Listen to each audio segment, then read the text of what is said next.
And once again, I want to say greetings to each and every one of you, Aquaba, and welcome.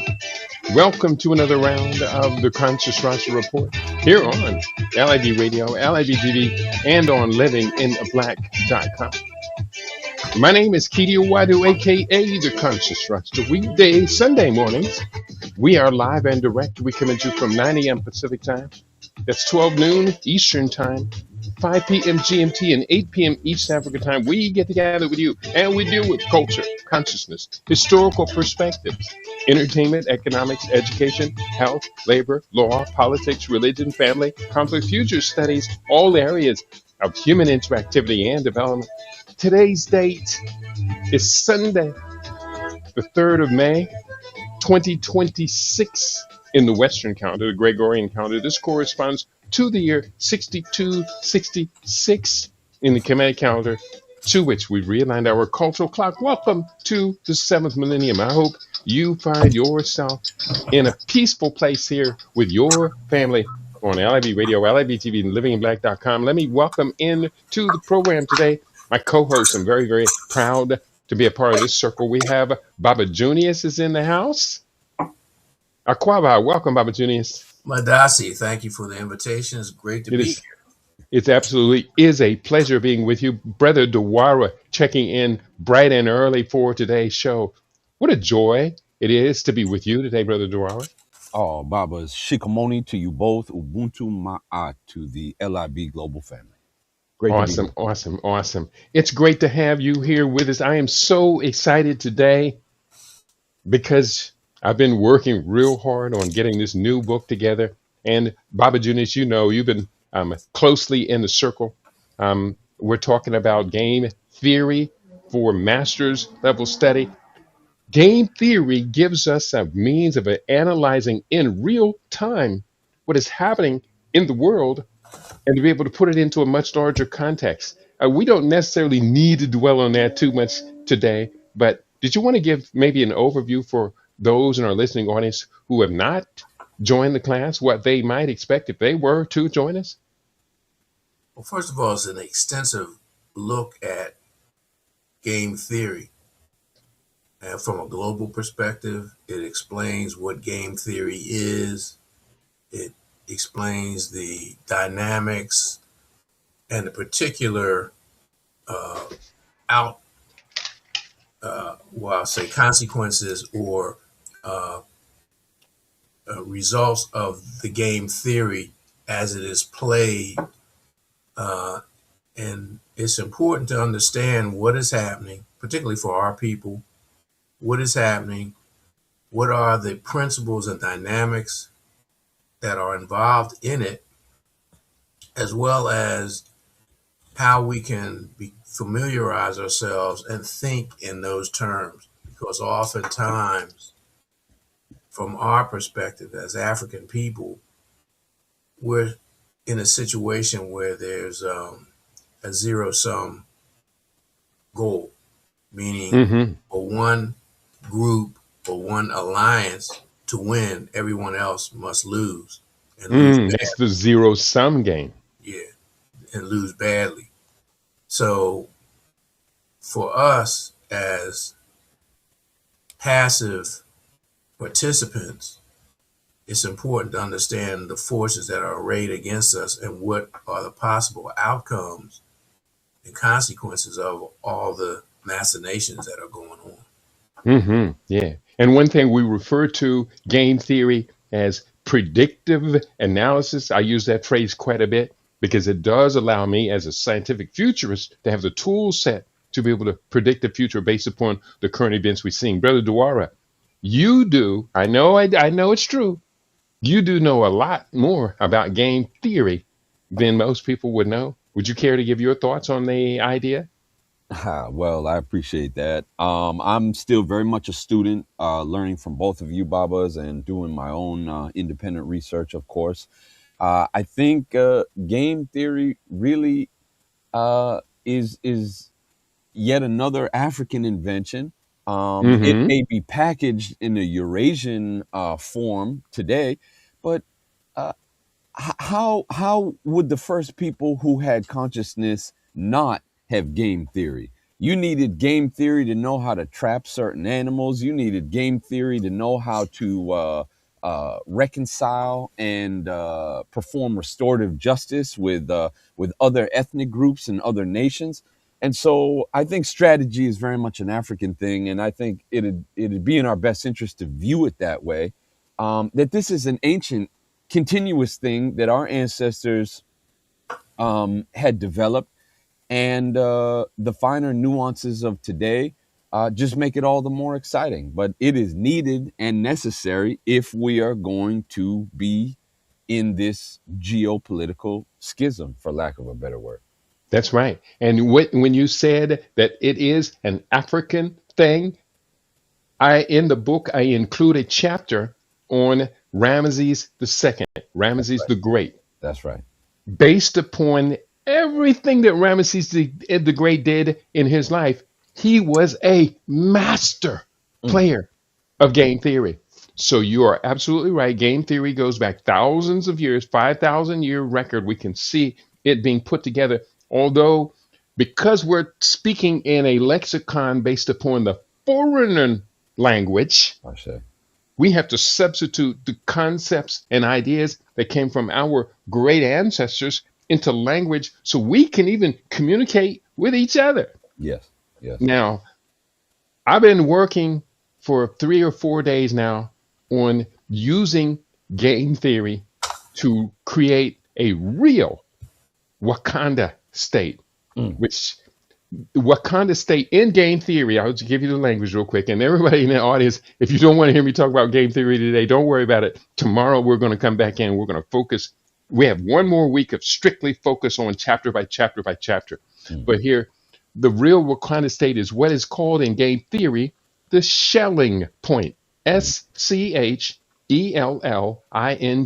point. I want everybody to put that word, that lexicon, into your mental vocabulary, because the Schelling point is essentially a point where all of us, by culture and by propaganda and by in social engineering and everything, come to a common theme or a vision about a point, the Schelling point. Now, when I walked out of the theater after watching Black Panther the first time, because I went to see it 2 times in 4 days. When I walked out of the theater, I saw what I know now to be the Schelling point. mm, I saw a lot of people walking around with the Osarian pose where they mhm, cross their hands across their chest. mhm, I saw a lot of people came into the theater, especially on the second time, dressed in their finest African garb. We have shared that vision. We can do it again, and we can do it completely this next time, because one thing, we didn't have anything really waiting for the people coming out of the theater after having seen that highly motivating movie. We didn't have anything for them to log into, join a group, join a coalition, build, and something based upon your own experience. I know I'm excited, Papa Junious. You have a comment. Yeah, I was going to say that we have been indoctrinated into Uruguayan culture, Uruguayan mhm, mindset, Uruguayan behavior.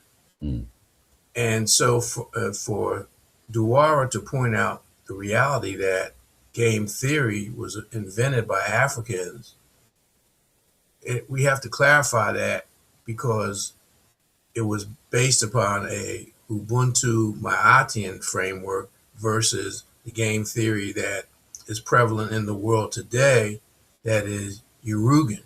mm, So part and parcel to our grasp of game theory is to introduce elements of Ubuntu and Ma'at Mm-hmm. versus Urugu. Because again, the Uruguayan ethos is, um, in order for me to win, everybody else must lose. What's mm. mine is mine, and what's yours is mine, and I'll take it anytime I want. That's the whole zero sum um, outlook.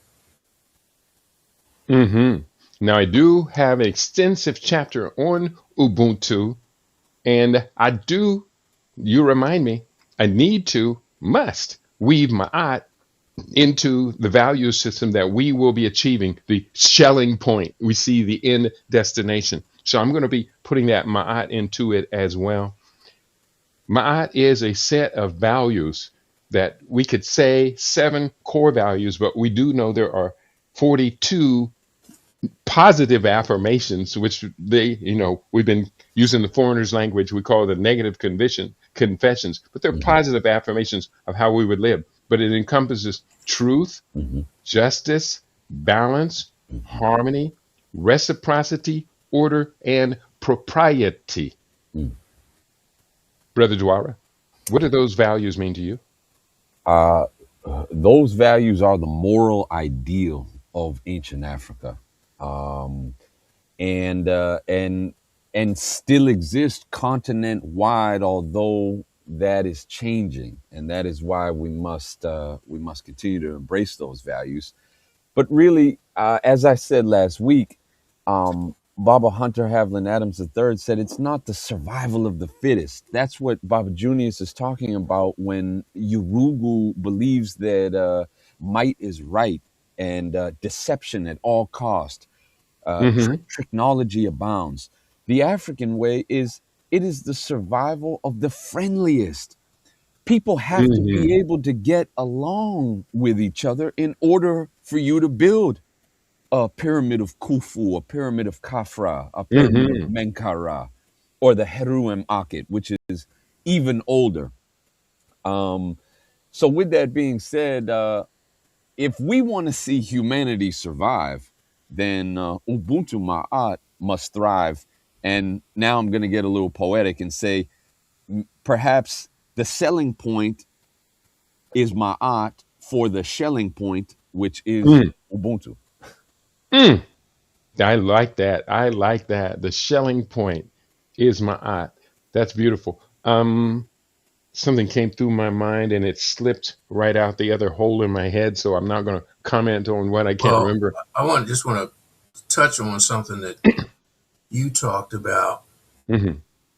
where you made a brief clarification of the negative confessions. What they are Hmm. is declarations of virtue, Mm, That's right. where mm, people could say that they structured their lives and their behavior around these virtues. And keep in mind, Ma'at was the first system of ethics known and to man that was systemically applied to life, both on a personal level and a collective level in the history of the world.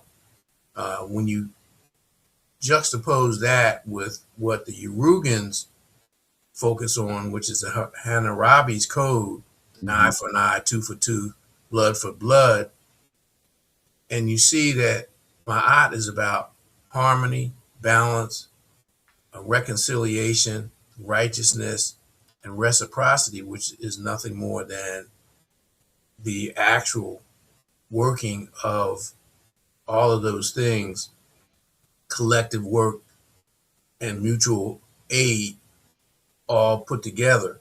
And so it's important that our people understand this and Hmm. understand this, and we get a vision of what a society would be like if the vast majority of people bought into this and practiced it, because then we get to see the significance of Hurramakhet. We get to see the significance of the various cultural iconographies, the various tribes or clans or whatever, to reinforce all of this. And we have to realize that this is fundamentally different than Urugu. It's fundamentally different than the hypocrisy of what they call the international, nowadays they call it international rules-based order, when in fact it's really not about rules. And that's why I keep persistently emphasizing that our uh, construction and participation in game theory has to be based on Ma'at and Ubuntu, because otherwise we just replicate what Urugu is doing now all around the world. Mm-hmm.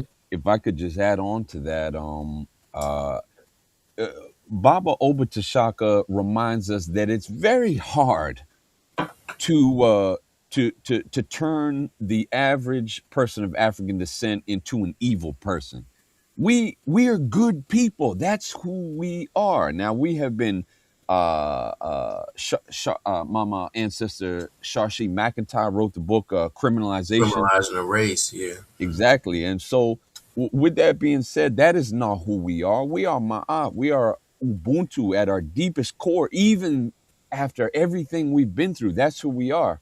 I have the Husia in my hands, and if I could just read one paragraph from it, there is there are several declarations of innocence, declarations of virtue, declarations of purity that some of these noble citizens of Kemet had professed towards the end of their life. And I'll read one such case from Wenifer, prophet of Asor. He said, I am one praised in his town, generous in his district, and kind and compassionate to everyone. I was friendly and one welcomed by others, widely loved and cheerful. I was self mastered in times of stress and misfortune, beautiful of speech and well spoken.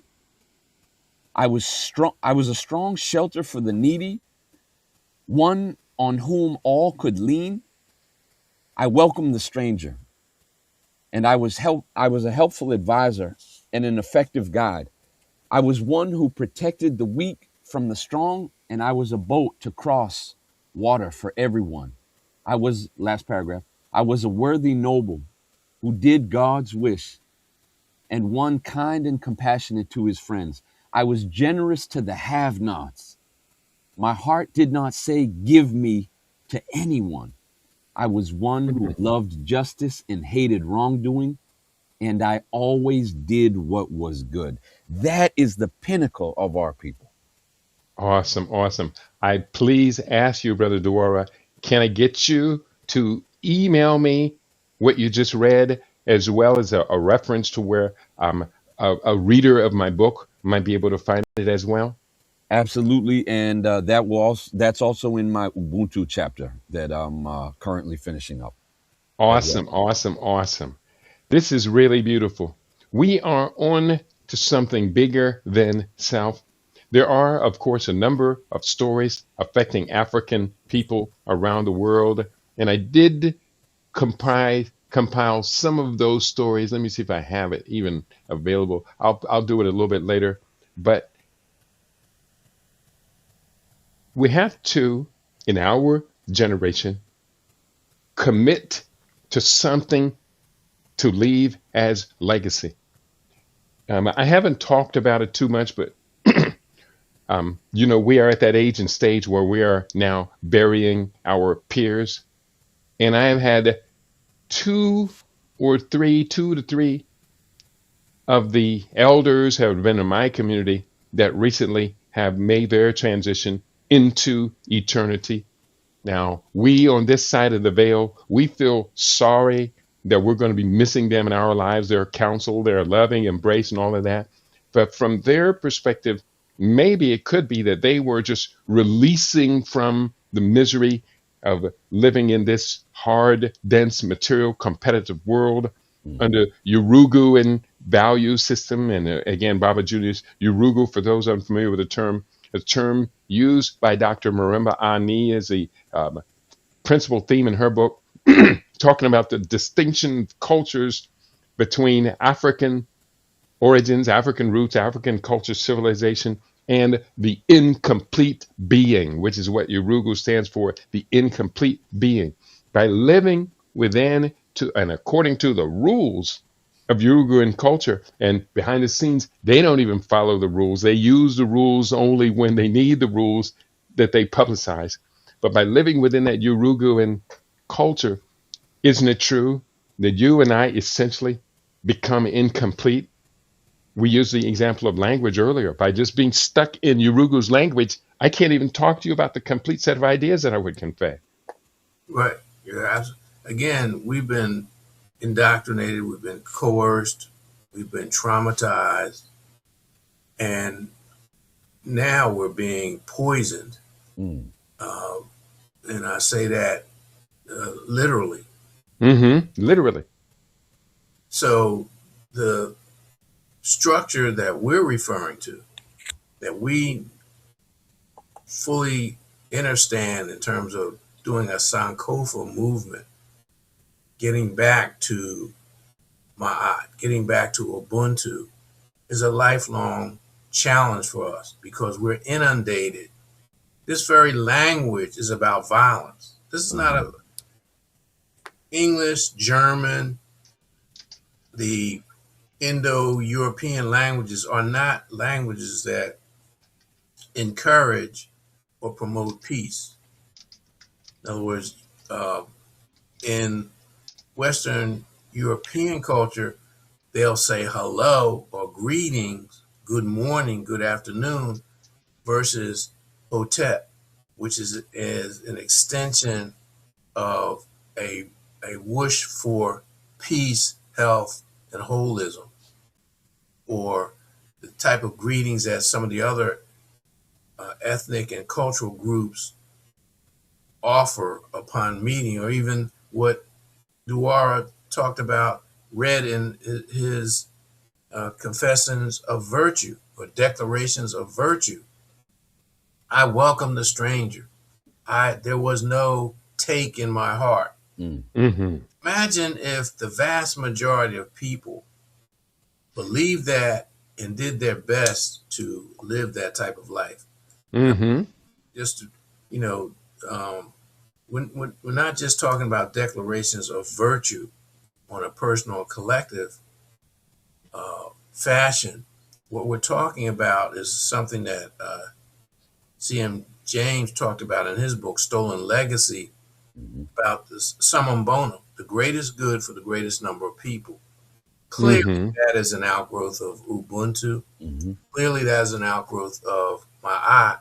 And clearly, it is something that the Greeks, the Romans, the barbarians, and all these subsequent uh, invaders don't believe in. So we know that it was uniquely African, and it's up to Mm-hmm. us to get it back because yes, we we focused on good character, ethics, morality, but a lot of that has been beaten out of us, and we're coerced into behaving in a Uruguayan type fashion. And Amos Wilson talks about that in most of his books in terms about the maladapters' responses to what many of our people call the Ma'afa. Mm-hmm. Brother Duara? I I would go so far as to say that according to the many nations and ethnicities which have words for Ubuntu, uh, Mm-hmm. uh, Ubuntu, although an Nguni term found in Xhosa and Zulu and Swati and Ndebele, there's various terms for the same thing throughout all those Bantu languages and found in Kiswahili as well. It's Utu, UTU. Um, and so you can find cognates, if you will, to use kind of a linguistic term. You can find cognates of Ubuntu all over the whole entire continent. Uh, Mm. and I'd go so far as to say that technically, according to our indigenous and traditional African understanding of what it means to be a human being, if you're not embracing Ma'at, if you're not embracing Ubuntu, then you're not even considered a person. Mm. You're an animal. Animals live alone. They're they're based off of instinct. A lot of them Well, are. hey man, brother, Yeah, please. I have to defend the animals. Okay. Because Go for it. you're painting a broad brush. Sure, sure. Most, unless the animal is rabid, they don't act like Urugu. Mm, mm. Mm-hmm. Yeah, I guess I'm speaking of the predatory animals. So let me clarify. And yes, even they work together. But Mm-hmm. the crocodile, which is a long-standing example of deception amongst our people, will put a stick on its snout, hoping that a bird will perch on it. And when it does, it uses that as a tactic to eat the bird. And so the ancient Kemites, the ancient Nubians, the Cushites, they saw that and they said, "Wow, that is a symbol for deception right there. The crocodile, Yeah, the cunning. loner." Yeah, yeah. Good point. Yeah, thank you, Excellent Baba, for points. that. Mm-hmm. For tightening me up. I appreciate that. No, you're absolutely right. Some animals are acting more human than some of us are at this point. I think Baba Bianchi made that point during the Falcon Forum, you know? But the other thing too is that when you study, they talk about the Europeans talk about survival of the fittest. Mm, Mm-hmm. In the animal kingdom, they naturally don't go after the strongest. mm, Even the predators don't go after the strongest. mm, They go after the ones who are slower, the right. weaker ones. Why? Because number one is more practical. They're easier to catch. Mm-hmm, But number two, if you deliberately kill off the strongest, you're automatically putting the whole species at risk. And mm, that's what they did to us. That's what they're doing to us. Kill Mm-hmm. off the strongest, and so that the rest are easy pickings. deep. Yes. It would seem, no, it doesn't seem, we know in the background that everything we're talking about right now, the forces, the Urugan forces, the Urugan team understands these models because they came to us in the first place at the beginning of time to learn how to read, how to write, how to think in layers and layers and layers. So at this particular point, I'm not necessarily going to suggest that we close off and only talk to ourselves because that's going to backfire as well. They will still hear us, but if we close off, more and more of our people will be shut out as well because our people don't have that hunger for acquiring knowledge that Uruguayan forces have. But we have to find a way to build while securing. Yes. Yes. How do we solve that problem? Now, game theory, I will say, I've been studying it intensely all week. Game theory does have specific points to address putting that security in, but it also, game theory presumes that we have the capacity to shut off from the outsiders what we need to be talking about. Well, remember, in terms of dealing with humanity, we're not in the position that our ancient ancestors, our Aboriginal ancestors, are in because yes, there might have been resistance, but they depended on the elders because they had life experience. Mm-hmm, And the elders, their consciousness was summum bonum. They wanted the best for the group. They were collectivists in their upbringing and their outreach and their how they operated. And so we have to figure out ways how we can get back to that because part of the Rugen strategy, and they have maximized it using the technology, is divide and rule. Mm-hmm. So they want us to be fractured. They want us not to be able to come together. What Ubuntu is the greatest uh, incentive for unity there is. Ma'at is the greatest incentive for coming together. You know, you're in a safe space, you're in a safe environment. Well, that's not what Urugu is. So to answer your question, we have to figure out a way to incentivize the core principles of Ubuntu and Ma'at, and then work together to establish them in working and practical relationships amongst ourselves, which That's may right. be difficult because we may not be able to generate that type of uh, mindset immediately where we are, but through the technology, we might be able to do it globally. Mm-hmm. And once I think about, well, I will hear your comment first, Brother Duara. Do you recall the question I put on the table? How do we begin building these? And security along with it. Well, for me, it starts with disconnection. Mm, I have quoted you before by saying that we need to disconnect from the umbilical cord of entertainment. Now, mm-hmm. the converse to that is the overdose, and this is my prescription for our people: to overdose on my Atian stimuli. Mm, So I spend as much of the day as possible, within reason, reading, uh, mm-hmm. watching long form content videos. I don't like shorts. I don't like reels. Those are very damaging to the brain, and more information is coming out about that. That's Uh, true.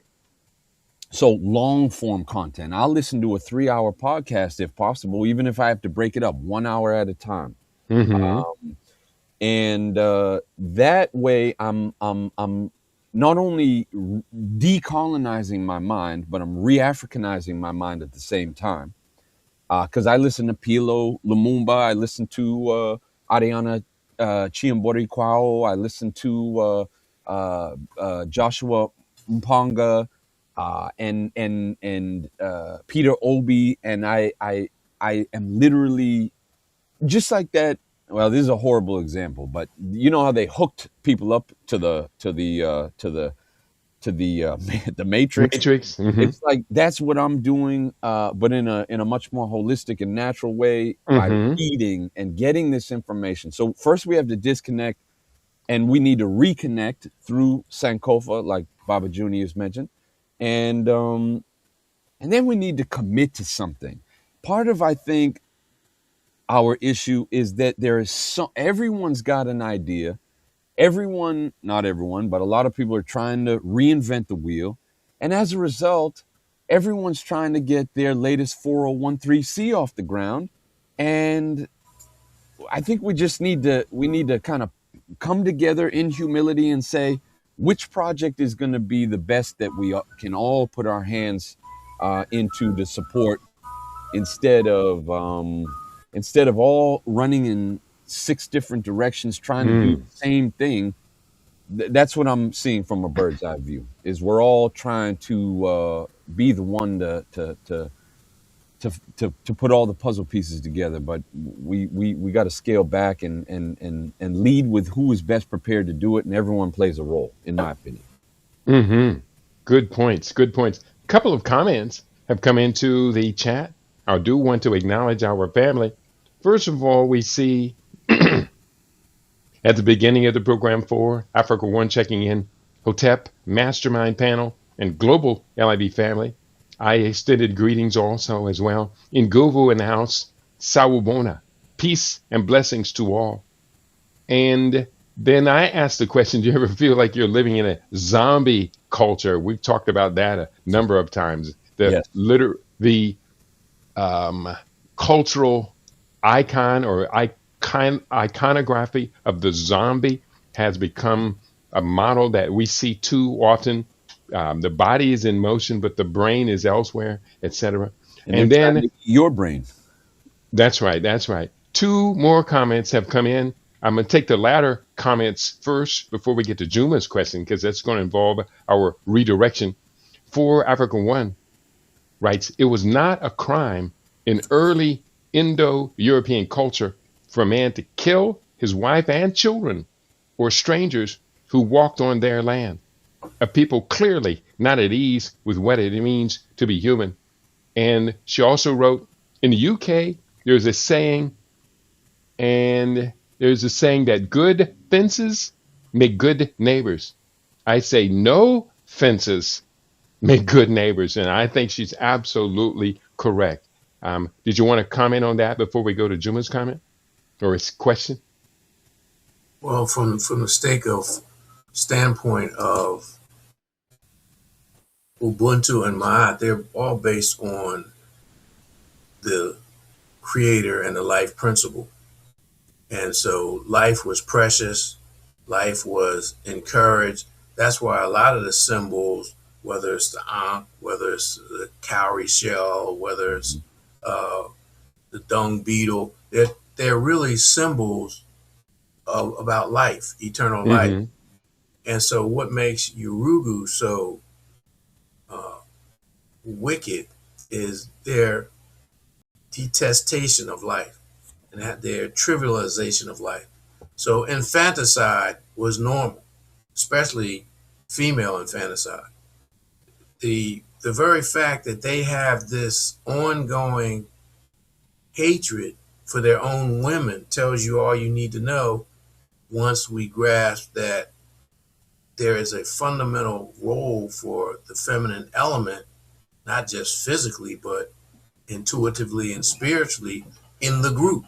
And so for them to squash that tells you all you need to know about them. And they are the incomplete being. Mm. Mm-hmm. I'll just add a Shona proverb, which I think fits quite nicely. It says, knowledge is like a fire. You borrow glowing charcoal from a neighbor to light your own. So where's the fence there? There's no mention of having to scale a fence or unlock a door. No, we're a communal people. You go and you get an ember from your neighbor's hearth so that you can light your own. We depend on each other. How is anything supposed to get done if there are fences everywhere? That's a Mm-hmm. colonial concept. Mm-hmm. Great, great, I great. I agree. I But agree. not only that, look at one of the declarations. I have I have not moved the markers. I Mm, have not mm, uh, well, to paraphrase them, I have respected the boundaries. mhm. I have Mm-hmm. not incurred or invaded my neighbor's property. I have not stolen Right. from their farms. I have not abused the waterways or what have you. So again, we need to familiarize ourselves with what they're saying because this was very practical. It's not Mm-hmm. abstract. That type of values, placing values in high standards, is very practical because it makes for a fluid and safe culture as opposed to the kind of stressful culture we live in. That's right. And just one more quote, a proverb we might say, regarding the fencing off of the properties. I'm reminded of Black Uhuru, who sang, Mm, "Fence can't hold too much bull in the pen." mm, We're living in a bull culture. mm. This culture is overly aggressive. It's the bull is not expected to be the most enlightened being. The bull is what the bull is. He will kill all the other bulls so that he can have all the cows. So fence can't hold too much bull in a pen. So going forward, Brother Juma put something on the table. He says, "Hey, did you guys discuss South Africa and what the brothers are doing there to other Africans?" I was late getting in. That's a good time to discover that, as to discuss that, as we all say greetings. So say greetings to Brother Shabaka is checking in. Greetings, Mastermind Panel, and my LIB Global family. South Africa, the xenophobia has kicked up again. I thought they put that to rest a year or two ago. I saw something today, but I didn't focus on it. I think it was they were antagonistic to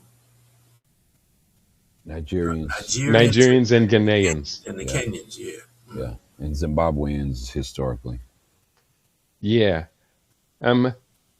Any thoughts on it you want to share? Like I said, I just perused the headlines. I didn't get to their rationale, their reasoning for it, so I can't really comment. I can I can just say that for me it's a sad indication of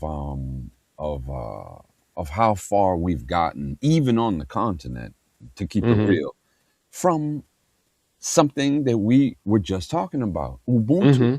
That is an Nguni, a Southern African, and a Zanian, if you will. concept.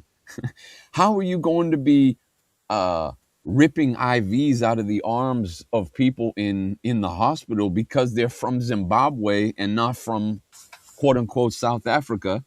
That's not Ubuntu. So we must be very honest and clear that colonialism and now neocolonialism has is still rearing its head, and we've been damaged from that. And so the other part of Ubuntu is reconciliation, is forgiveness, is restoration, restorative justice. And so that is something that that needs to be had. But my concern, my fear from what I'm seeing from this quote unquote bird's eye view is that we are continuing to look everywhere but under our feet for our solutions.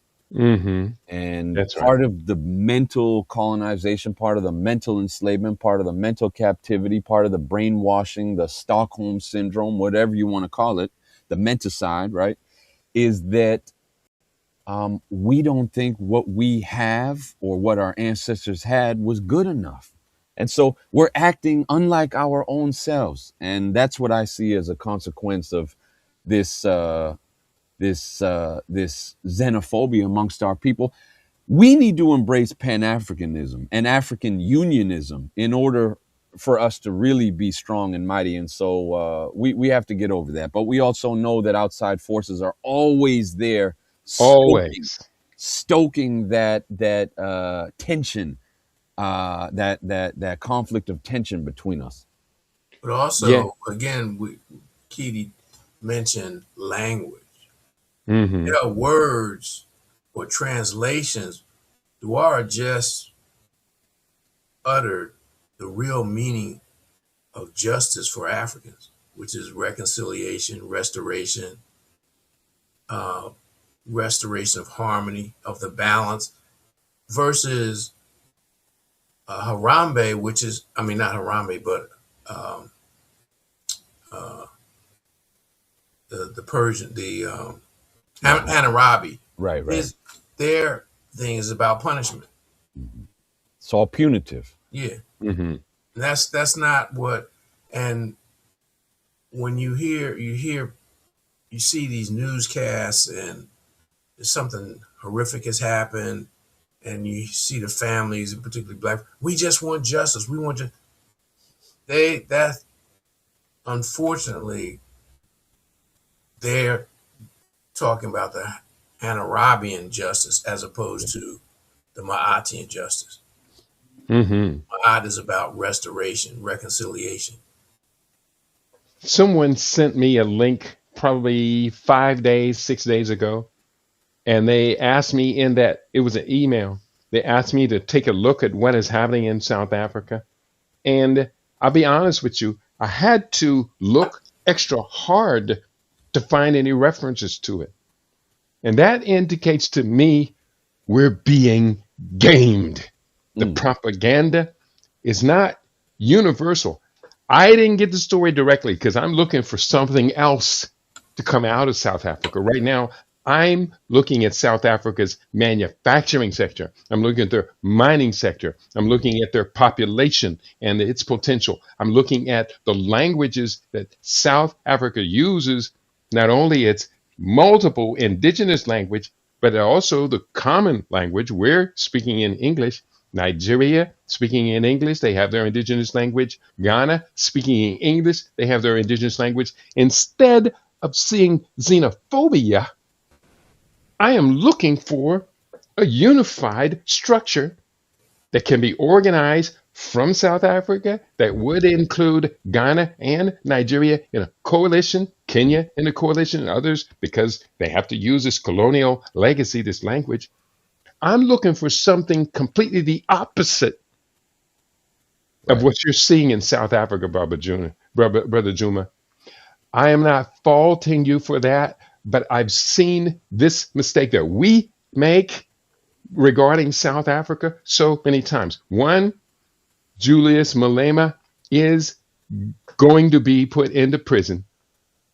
He's still appealing the conviction. And it probably won't be a long sentence. It's not going to be 27 years like Nelson Mandela, Hmm. because he made a ego-based mistake by grabbing an AK-47 and at a ANC rally, or it wasn't ANC, is a rally of the Economic Freedom Foundation.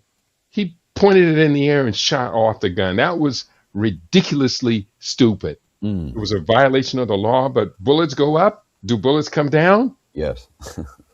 So that was ridiculously stupid. Now we're collectively, our team is has no Julius Malema available for us. Right. Many of us had believed probably 5, 10 years ago that he would become the next leader of the nation. That's not going to happen now. So Right. he's been knocked out. So my thought is, I am not going to South Africa. I'm not looking for xenophobia. If I'm looking for xenophobia, eventually, when I did the research 5 days or so ago, I found it, but I found five other stories coming out of South Africa before I got to that story. And Hmm. you guess which one held the least attention for me? So, Hmm. Brother Juma, you and I like Brother Juma's commentary because he always stimulates us to think outside the box. And we Hmm. got to have these people in our midst think outside the box. But at the same time, we this is a point of disagreement. Personally, I think we should look at South Africa's mining capacity, and we should have done that about 12 years ago when I can't remember the name of the corporation now, but they were selling their stock, and their stock was valued at like $6 a share. Now, the last time I checked, that stock had shot back up to 50 or so dollars a share. So we could have owned, I think, the third largest mining conglomerate in the world. African Americans could have bought it for pennies on the dollar. We weren't looking to acquire mining facilities and mining minerals. And there was a reason it was so cheap, is because the global mining commodity prices had dipped. It's a cyclical thing. And they dipped, it goes up, it dips, it goes up. So we need to put on a different set of eyeglasses, magnifying Africa's potential to build, to grow sovereign, sustainable development. That's why, Brother Juma, that's why I am teaching. I am studying it first, and I am teaching game theory. Because when it comes down to it, I only see this xenophobia and the publicity of it. I only see it as they are gaming us once again, talking us out of what could be the strongest pan African conglomerate to come out of Africa. And they're telling us it is making us weak. The other thing is you have to get back to game theory. A lot of this is part of an ongoing habitual uh, denigration of Africa. Mm-hmm. But look what has happened in the past 2 going on 3 years. And when you look around the world and you see, okay, they're talking about xenophobia. Well, if they're so xenophobic, why were they the only ones who stood up and took Israel to the World International Criminal Court? And I Mm-hmm. believe that their actions and their behaviors have triggered a response from the Zionists to do everything in their power to make South Africa look bad, Excellent including point. Excellent point you including make. this type of propaganda. Mm-hmm. Right. Because we don't hear about James Ogude. We don't hear about uh, there are several. They may not be elected leaders, but there are several South African, Azanian cultural thought leaders that are professing Pan Africanism and African Unionism. With that being said, we don't hear about that. You know, that doesn't make the front page news. And so, to both of your points, I agree that what we're looking for is what we'll find. And yeah. Okay. I'm going to just we have a follow-up comment from For Africa One, and I think she's nailed it, hit it right on the head. I would call what's happening in Azania Afrophobia rather than xenophobia, Hmm. as they are not attacking those who still own about 70% of the land. She's right on time. It's Afrophobia. I'm going to stop using that term xenophobia when it comes to South Africa. Azania. That's right. So, any other comment? And I did, someone came in and they posted up a link to she-males as first ladies for America, United States, something like that. I muted them for 5 minutes. If I see you come back into this chat with that big doggone nonsense, I almost cussed, I'm going to ban you forever. You have 5 minutes to decide if that is what you would like to be talking about.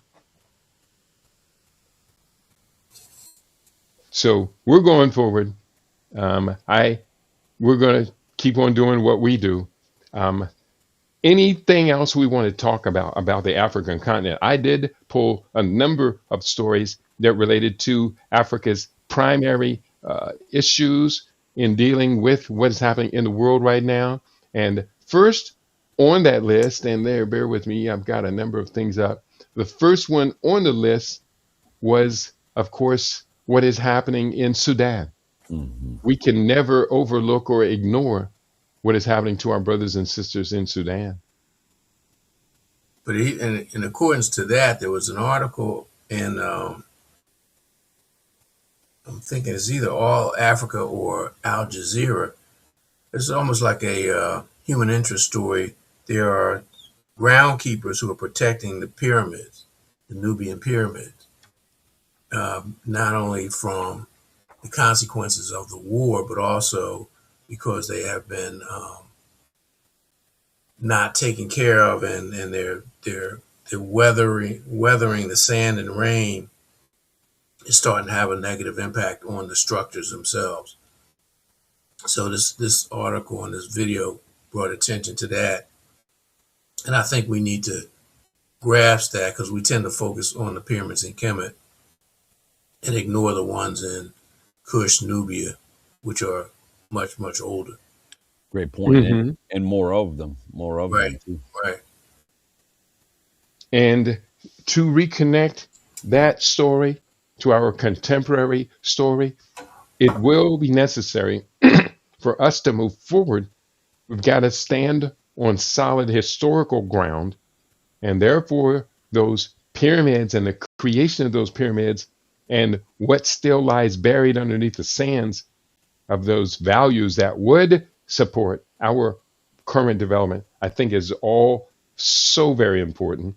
Now, there are several principles that are over there. I know Tony Browder is over there. He's active in firsthand what they call right, principle research, right. Hmm. digging the ground, finding the relics, interpreting the relics, and bringing it home to us. There is Dr. Manu Ampem, who is a dear friend of mine. I haven't talked to him in so long, but he's a dear friend.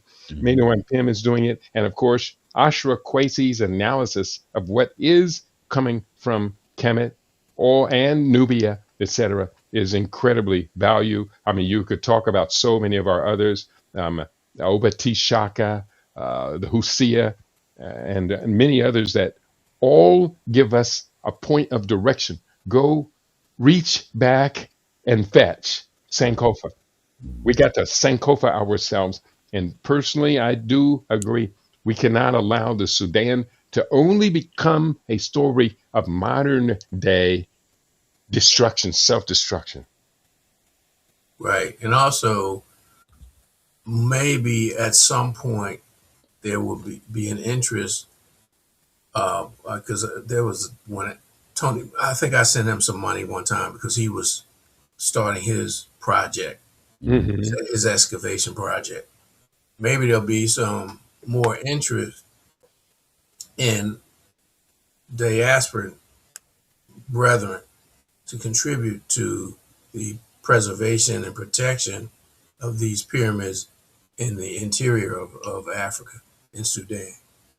Yeah, I think Professor Baba Menu and Pim is really spearheading a lot of those preservation efforts in Nubia and Kush with Kerma and the pyramids in Sudan. As a matter of fact, his website, menuampim.com, has a lot of that information.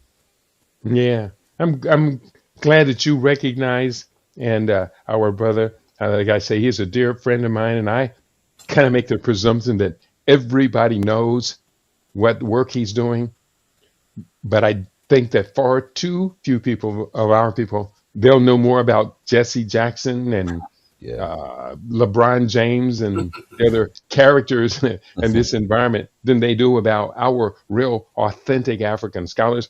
We could sit here and name authentic African scholars Mm, all day long, yes.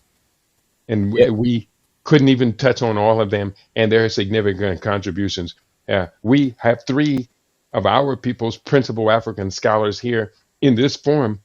We've joined together and we've created what we call the mastermind. I'll say. Now, can we get our people to join us in this quest to move forward? I think we can, but we have yet to really game it forward. And it's not just an isolated forum. There are Mm, brothers that Keidi routinely invites every week to participate. Some mm, just come in on a passive, take a passive stance and they listen. Every now and then, one or two of them will actually either call in or be a part of it. So don't think it's just us playing ego games and saying we're the penultimate in terms of research and scholarship. No, there's an open invitation, and we encourage those who are invited to participate because their contributions are very, very valuable, as are some of the questions, as are some of the regulars who check in every week and either offer us something to think about, to discuss, or provide questions for us to delve into. yeah, I wholeheartedly agree. And again, I kind of touched upon this earlier, but I think one of the things that we've got to tighten up as a people is that a lot of us are doing the same work and it's overlapping, and yet we either haven't found each other or haven't run into each other yet, um, or the U.S. is a relatively geographical big country, and so I think oftentimes we just there's so much distance between us in certain areas that we don't realize that there are plenty of other people, other brothers and sisters doing this work. And so that's one of the tasks that I have in mind is to continue trying to be a bridge for our people, just as you two brothers are, so that we can all get on the same page and move this thing forward, as Baba Keidi just mentioned. Hmm. And someone asked me, would you post the link to the website by Professor Mano and Pim? It is an honor for me to post that website. And so let me just click on here and Let me just plug his tour, his study abroad tour opportunities as well. I had the great honor and great privilege of going to Ethiopia with Professor Manu Ampim. yeah. And man, that was easily one of the best trips I had ever been on. He is very meticulous elder who leaves no stone unturned and definitely dots every I and crosses every T to make it the most educational and yet celebratory and inviting excursion that one could ever imagine. I can't recommend his tour efforts enough.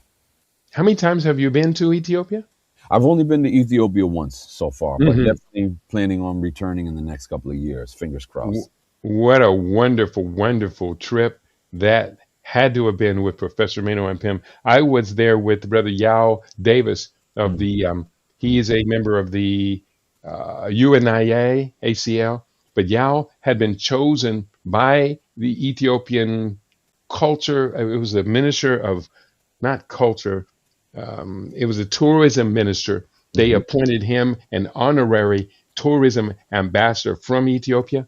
And Wow. he, therefore, was able to organize a trip. And 8 of us went over there, Brother Bomani, myself, a number of people, including Queen Mother Nihanda Sankofa Ra. And Mm. we all went over there and spent 8 days flying around Ethiopia, visiting all of the major sites, and Yeah. only to come back and to report to everyone who would listen what we encountered. I have since said every Christian person on the planet, Hmm. you have to go to Ethiopia so you, one, can see a genuinely Christian country in Yeah. action, how it feels, Yes. but at the same time, there's just so much of what we have been taught as Christianity that was erased from King James's Yes. version. So we have to go back to Ethiopia to find our Christian roots. And Right. this, exactly, and to see people living Christianity without Ma'at and Ubuntu having been removed from it. Right. Recognizing that that was the foundation. Hmm. The other thing is, during these times, more and more of our people need to do the research and understand and understand how quote unquote Christianity developed. As many of our scholars, like Dr. Ben and several others, have indicated that the many of the principles of Christianity, and even Tony Browder, came from Africa, came from the Nile Valley, came from Ethiopia, Mhm. came from Kemet. And we need to look at, even when you look in the King James Bible or in the Bible, Christian Bible, and you have these, they call them the Pauline letters. Uh, they came from places that developed Christianity way before Rome. We're talking about West Asia. We're talking about uh, in and around the Mediterranean. They were not Europeans. They were not. In fact, many of the early church fathers, like Origen and Maurice and yeah, begins with a T. yeah, I don't remember. Tertullian. Yeah. What's the other guy? All of them. They were all African. They were all people. They were all melanated people. Hmm. We do see a comment in our chat from See It As It Is, writes, Christianity wasn't a religion, it was a way of living, a philosophy. You're not going to get any argument from me on that. I think it's an excellent point that Right. Rome turned it into a religion. The Greeks didn't. The Greeks merely interpreted what came from the Christian texts and brought that forward. And of course, then we have to ask, was the source of the information given to the Greeks, was that complete? I don't think it was, but I could be wrong. But it was Rome corrupted it all, turned it into a religion, which is Mhm. religs, meaning to bind back to. And the Romans, in creating a religion out of it, used it as a doctrine, ultimately, of conquest and control. I say.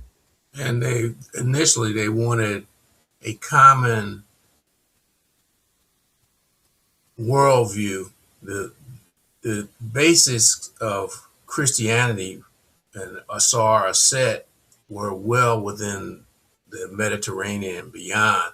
They just wanted something to change and they could put their stamp on it because it went from being basically an African and Afro-Asian type of uh, cosmological approach to being a European one.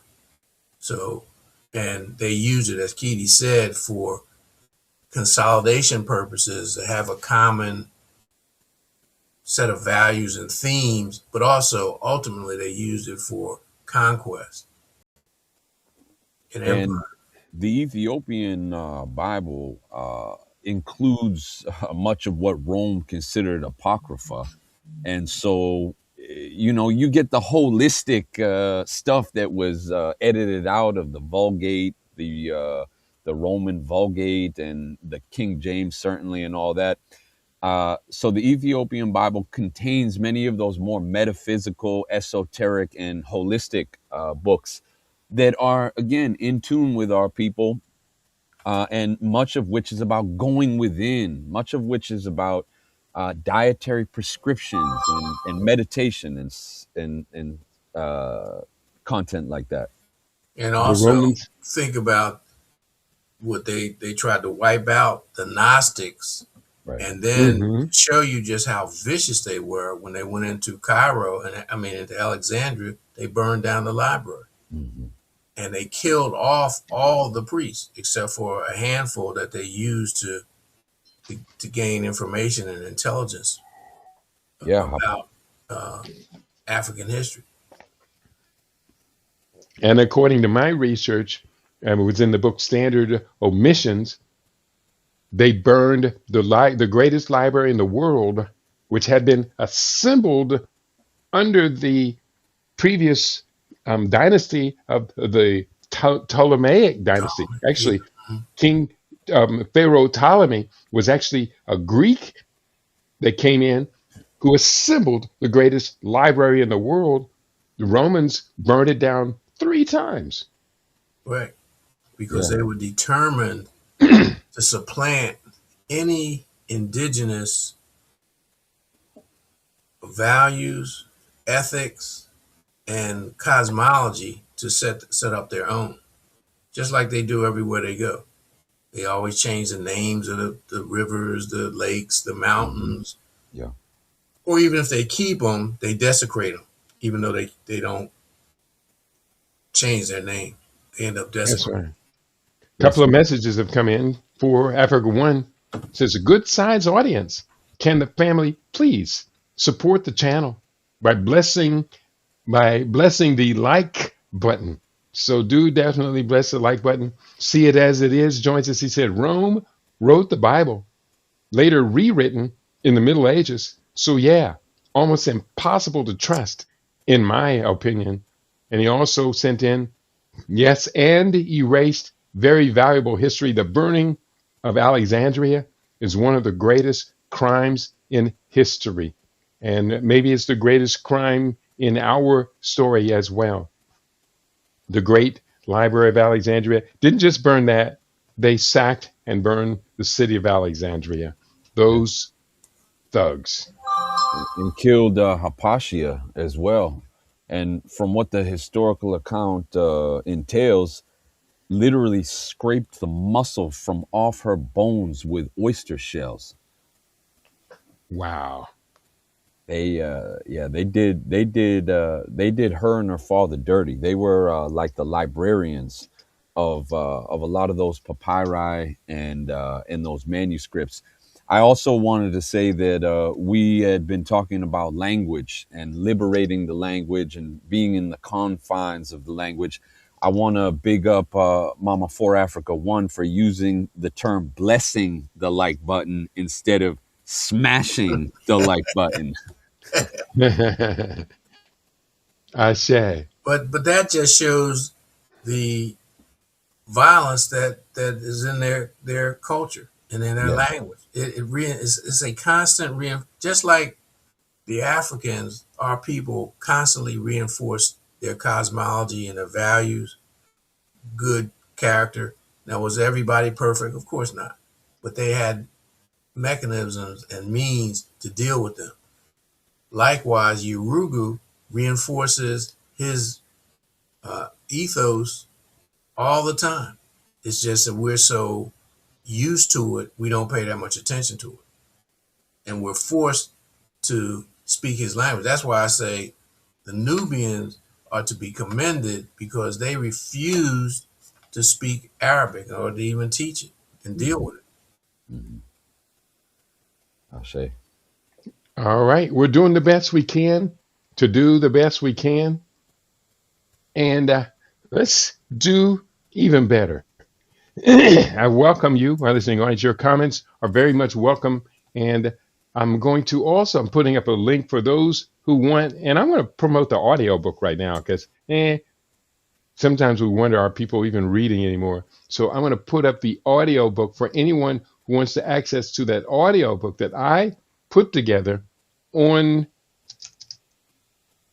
the origins of African medicine and how critical it is. I'm going to push that up in the link right now. You can go get this from the audio book as well as you can buy the book as well. I encourage people to get this material, use the material, and let's change our destiny. See. Are we ready to transit to some other stories? Oh, absolutely. Yeah, we have about 40 more minutes we've set aside for the program. Okay, because I wanted to point out now that they're saying that piracy is on the rise in Somalia. Recently, 3 to 4 ships have been captured since April 20th.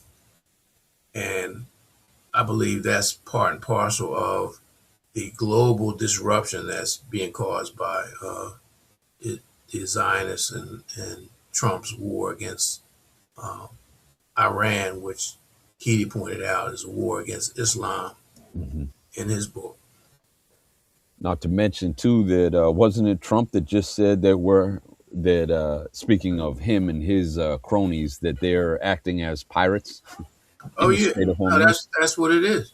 Yeah. They started in the Pacific with when they went after. Well, they started with Venezuela, where they just attacked small vessels and never gave any evidence or proof that those people were engaged in criminal activity. Then they started interdicting ships on the Pacific side uh, that were probably destined for China. And so, no, again, like we spoke earlier, this whole notion of the international rules based order or laws, Right. they don't exist. They're just hypocritical, just like all the laws that they do when they deal with us. Such that the Somali Coast Guard are considered pirates, and the real pirates are considered heroes. Entrepreneurs. Yeah, Yeah, entrepreneurs. And it reminds me of what Baba Malcolm said, which was if you read the newspaper today, the victims are portrayed as the criminals, and the criminals are portrayed as the victims. Yeah. that's right. That's right. And of course, in dealing with the Somali people, these so called pirates, they call themselves the quote, People's Coast Guard. I see. So And those boats that are, explain why that whole process, why it developed in the first place. because the violation of international laws is so pervasive and so bad in that area, Yeah. these big, huge, oversized fishing factories. There, it's not just fishing boat, but they have a factory boat to Process them process on the the food. ships. Yeah. They're from China, South Korea, and other states. They are operating in Somali waters, which have the richest yellow tuna fishing anywhere on the world. Those boats are coming in. You have the European illicit economy groups, so-called mafias, are dumping radioactive waste in Somali waters. Yes. You have the piracy of the European warships. Everyone's warships from around the planet are sailing free and clear Mm, in Somalia waters. mm. So therefore, if a And Somali elaborate on why that is in terms of the political situation in Somalia, which chaos, caused this. that's right. It's chaotic situation caused by game theory. Mm.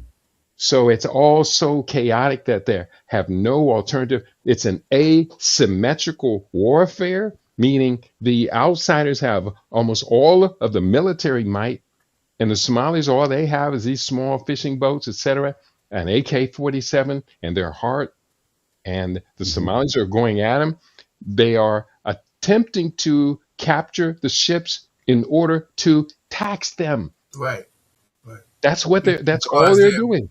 because there was no functional government That's right. that was And able to address those issues. that's So right. our brethren over there took it upon themselves, number one, to protect their territorial rights, number two, to protect their environment, because as Keidi said, not just radioactive, they were just dumping other toxic and Yes. just other waste materials, Yes. not outside their territorial waters, within very close to the coastline.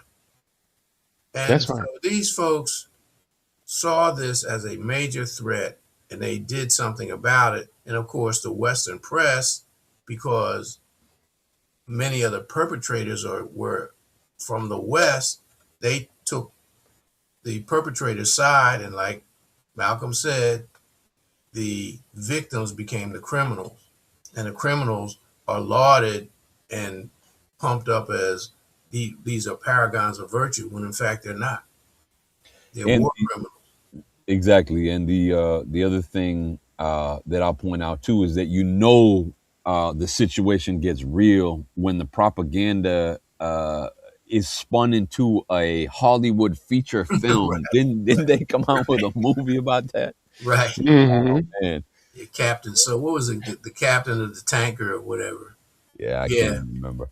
Captain and Phillips or something was his name. Was that the name of the movie? yeah, it was Captain something, I think. And it was Tom Hanks was the captain, I think it was. Mm. And when you look at, if you go into, and I didn't see the movie, I've seen snippets of it. One of the things that they did, what they use is they use our melanin against us. So the pirates were all depicted in a way that was physically unattractive Right, right. for West from a Western standpoint. So that further energized and emphasized the negativity about our brethren, which they always do about us. Hmm. Hmm. And so that the takeaway is that this brave captain fought to save his ship against these wild savages, kind of thing. Same story, Yep, just on a boat. yep. Yeah, they just took it out of the jungle and put it on a boat. Exactly. We are live and direct. We welcome you, our listening audience. You can join the conversation. We'd love to have you with us today. We are live and direct. The time right now is 10:18 a.m. on the West Coast. That's 12:18, no, 1:18 p.m. for our East Coast listeners and 12:18 p.m. Central Daylight Time. Do put your comments and questions into the chat. A couple of comments have come in. Queen for Africa One asks, "What has happened to Queen Mother Kashiba? I would love to hear her. I would hear that she is well. I miss her, and you're right. I I said, do miss her. I hear from her several times a week. Yeah, she posts under another name. She sends us emails, and Hmm. if she's on, I apologize. I just haven't gotten time to either look at the videos or read the articles to get back to her. Hmm. Yeah. Well, I try and respond to her every day she posts because that's what we do with our queen mothers. We do not ignore them. We do not set them aside. We usher them front and center. We give the queen mother preferred seat in the house as serving on the council of elders. And so, Queen Mother Kashiba, if you are listening in the background, yes, we are talking about you, and you are loved, you're missed, and presuming that you are in good health and good spirits. I will pass on your note to her a little bit later, Sister for Africa One, and let her know that she is missed and she is appreciated, no doubt whatsoever. And let's go forward. What was I going? Oh, there was another comment in the chat. This is from See It As It Is, writes, "Brothers, I'm white from Europe, and I am not proud of our history. It was and still is barbaric. I can't apologize for their crimes because you can't apologize for that crudeness. And I take that just as he wrote it. Well, I first of all, Another part of that I would disagree with. no, but I want him to understand that we don't paint all Europeans or also so-called white people with a broad brush. Hmm. Rugu is a mindset and a lifestyle that is fomented and perpetrated by the rulers, the ruling elites. And they use their socialization institutions to propagate those values. And you can see that particularly in the United States today when there is a conflict between the MAGAites or within the MAGAite uh, group, there are people who are appalled at the warmongering, that that that they feel that that's not what they signed on for. So no, we're not castigating all white people. What we are saying is that the leadership is so foul that they have very successfully brainwashed and indoctrinated the vast majority of their own people Hmm. to embrace this type of lawlessness and savagery. And, and we need to remind people like him, they first tried it out on their own people, Hmm. the people at the bottom of their social society, their social pyramid, their social structures, all the tortures, all the atrocities, they did this to you first before they did it once they started, once they left the confines of far Western Asia that they call Europe. Right, and I would add to that, although there is some trickle down, it is really that Uruguayan Eurasian elite class, the leadership class, that has been stricken with the most psychopathy. And again, there is some trickle down with that. But I agree. I agree with what you said, Baba Junius. And it's funny because I'm making the parallel too between the fact that they have found that an overwhelming majority or most of CEOs of corporations exhibit psychopathic Oh yeah, tendencies. when you look at who or where psychopathics are drawn to like magnets, it's leadership position. Why? Because they have, when you look at the traits of a psychopath, they have this distorted view of themselves, this hyper narcissistic Yes, view of themselves. yes, And so they're attracted to religion, they're attracted to politics, they're attracted to so-called leadership positions. So you'll find them in even like community groups. They're attracted to the illusion of power, and as opposed to people who do things for altruistic or for service reasons. and if I could also add, my real contention is that if we're to be honest, a lot of Eurasians take from African culture. They use our black magic, uh, quote unquote, for different purposes to be more magnetic, to be more attractive, to be more fashionable, etc. And so my question is, what are Eurasians that are aligned with these African cultural values, or African people in general? What are you giving back? That'd be my question. What are you giving back? Hmm. Well, you got to Excellent. remember that they grow up in a cultural milieu that is the antithesis of Ma'at, Hmm. which we know as we call Isfet. It's the antithesis of Ubuntu because they're so self-centered and selfish as opposed to being into an immersive collective culture. And so it's very difficult for them because when they step, those brave and conscious people who step outside of that, Mm-hmm. Right. they're ostracized. Right. They get the beat down. Yeah. Yeah. Keep in mind that just in our history, when most of our people were still in the South, the white citizens councils, the Ku Klux Klans, and all, they terrorized the so-called good white people just like they did to keep them in line, to keep the system going, just as much as they did us. It's just most of the time they did it through social and economic means. Mm-hmm. We welcome you, our listening audience. Join the conversation. Do the best you can.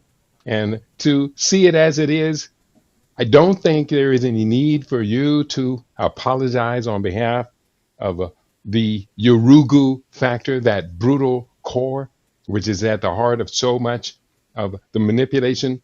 Because in certain ways, and I think you probably are feeling this as much as all of us, we're all victims of that hegemonic position that they have gained for themselves.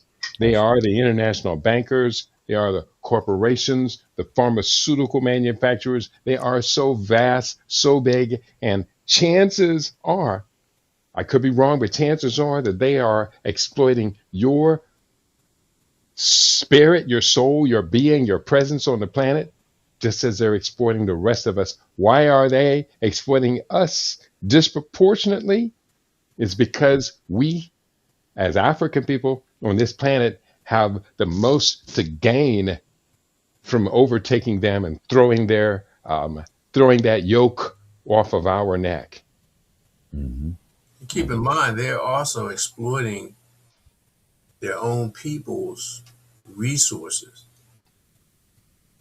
because they use them as labor. That's the whole essence of capitalism, Marx's whole piece on Mhm. capitalism. And what we see, unfortunately, in this country, in the United States, because in order to, when you look at during the colonial period, there are many instances of indigenous people, the Africans, and the so-called indentured or bonded whites coming together to challenge the, the colonial administrators or the representatives of the monarchs and the trading companies here in this country. Mm-hmm. That's when they said, oh, we got to stop that. So that's why there's always been a concerted effort to divide and rule, whether it was the more progressive whites in the organized labor movement, where they came in and used race to drive people away, or even early in the farmers movement, And the to your organized point, farmers movement. sorry, Baba. And to your point, which you alluded to just a minute ago, with globalism and neoliberalism and the expansion of technocracy and transhumanism, we're all victims at this point. Yeah. Yeah, Yeah, it's just yeah. unfortunately that too many white folks don't see it. They are Right. still clinging because to give the background on this country, the vast majority of whites if you watch Ken Burns' series on the American Revolution, for the most part, the American Revolution, to use a Marxist term, would be considered a bourgeois uprising. Right. Right. And even once they moved to the point where they separated themselves and they wanted to start their own government, when they say of the people, for the people, and by the people, they were talking about rich people. They weren't talking about women. They weren't talking about yeoman workers, the non-landed white people or folks with no money. They couldn't vote. They couldn't participate in in the process in the government. In fact, the last episode I watched, they were talking about how appalled they were about the Pennsylvanians who were more progressive in terms of their constitution Mm. and a lot of these the so-called founder fathers, oh no, we can't have that. We're not going down that route. Right. And so most white people, because we've been lied to, they don't see that, and they got perks and rewards, which is what people do when they want to coerce certain types of behavior. Right. They got rewards to to keep us in check, to keep the indigenous people in check, and then later, when you look at the history of policing in this country, to keep the immigrants in check. When you look at the history of policing in places like Boston, New York, and Philadelphia, Yeah. it was the quote unquote Brahmins who Right. had a force to keep the Irish, the Germans, and some of the immigrants that they viewed as rabble in check. Hmm. Mm-hmm. Very true. Few comments have come in. See it as I is. I'll read them all here together. I make no mistake. But make no mistake, they enslaved us too, and still do. It's a modern style. And I very much know how psychopathic our rulers are. Royal families, politicians, big corporations, they are all the same. I know in debt how they operate. The lies we are fed is astonishing. And last comment, believe me, there are white people that can see it, but there aren't so many, unfortunately. Standing where I stand, it's pretty lonely position where I live. And well, you have found your extended family here today around the world, and so we welcome you. The conversation, they keep 40% happy and 20% just to go along, so they have the majority, so they can do what they want to do. And when it comes to this majority, I did want to talk today about there were a Supreme Court ruling and I think state court rulings that are encroaching in on the 1965 Voting Rights Act. That's taking place right now in Mississippi and Alabama. They are alarmed. Louisiana. In Louisiana, they are alarmed about what's going on. And I don't know, Baba Junius, if I really even care about what's happening there because I do not vote. I agree with a point you have so frequently made that it is not the national elections, that's just a distraction. It's Hmm. about the local elections that really do matter because that's where policies are really set. Your school policies, your zoning policies, your housing policies, et cetera, et cetera. All of that is done on the local level, city councils, um, county supervisors, et cetera, et cetera. So, but when it comes down to the national vote, mm, I'm not really motivated. And I suspect Duara feels the same way. You know it. Yeah. Talk to Um, us, Baba Juniors. You have an insight. Go ahead, Duara, make your point, and then Baba Juniors, we want to hear your insight about which elections are important. no, I'll just say I 120% agree with you on that. Hmm.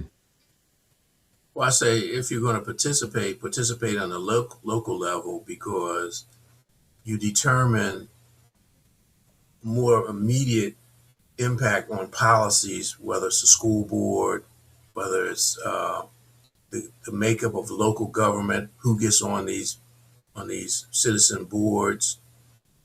Yes, is politics corrupt on a local level? Of course.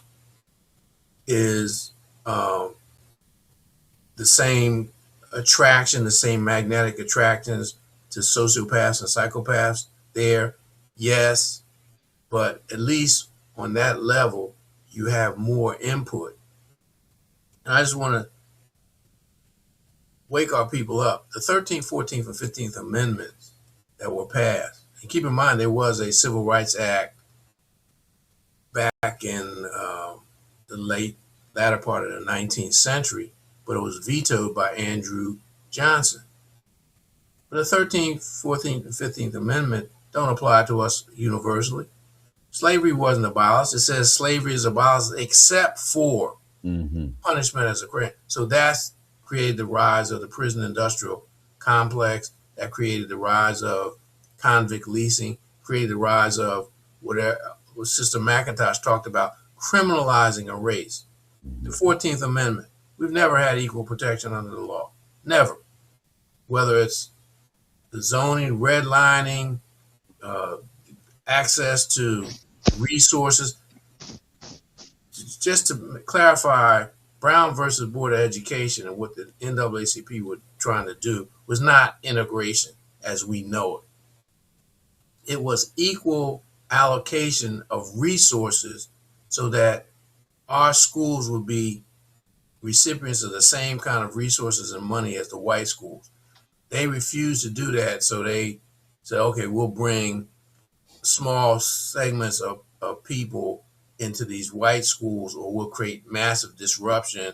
And what they did was, for the most part, they eliminated a lot of the segregated schools, meaning they got rid of the black principals, the Mhm. black teachers, or if they kept them, they demoted them. So that wasn't equal protection in the law. And the 15th Amendment is all about voting. And you see what's happening now. They're trying to snatch that back. So we need to be aware of what's going on. And I'm not saying go hog wild, but understand and understand what's happening, that they have no intention of making us fully invested and engaged citizens. If the folks we see a lot who've made it, yeah, they've made it, but as far as a lot of the whites are concerned, it's temporary. Look up Operation Frominson, and it's going to be hard because it's not that much on it. Um, Keidi, your guy Marvin Donnelly, he's the one who brought it out. Hmm. It went after him when he was, I think he was a governor or a congressman. Yeah, Congressman from Southern California, Right. Mervyn Dimely, Yeah. and I knew Mervyn Dimely personally. He and I spoke no small number of times. He is a very, very noble, was a very noble character individual. He came on to LIB Radio. I think he may have come on 2 or 3 times. And I'm glad you mentioned his name because he is, of course, an ancestor now. We call upon Oh, I our didn't know he great passed. ancestors. I didn't know he passed. Yeah, he's been passed for at least 10 years or so. We call upon these noble ancestors for their strength, their courage, and we do the best we can with what we've got. But I just Mervyn, wanted to point out he was the one when they went after him. He found out that there was a clique within the FBI and the U.S. Attorney's office that got together and they called it Operation Frominson. So they went after black elected officials, primarily on the state and federal level. And so late, I think Gwen Ifill, she did a report on it when she was with the Post or whatever paper she was with.